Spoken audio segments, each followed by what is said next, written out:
Кадрова ротація. Президент Петро Порошенко призначив полковника Сергія Кривоноса заступником секретаря РНБО замість звільненого раніше Олега Гладковського. Кривонос займатиметься питаннями переозброєння армії та інших силових підрозділів, військово-технічного співробітництва та питаннями співробітництва із НАТО.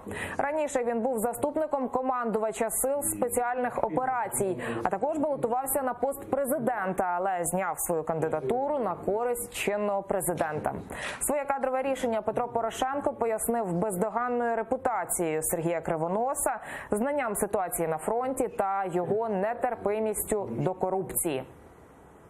Дуже важлива ваша характеристика – це є абсолютно нетерпімість до корупції.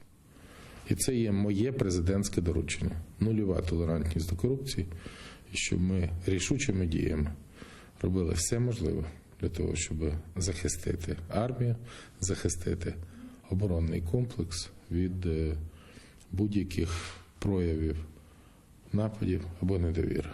Завдяки підтримки вас, уряду і наших іноземних партнерів я приложу максимум зусиль, щоб унеможливити прояви корупції, мародерства в армії і ті підлі щури, які намагаються або намагались розкрасти армію, розкрасти нашу державу, я впевнений, вони будуть покарані.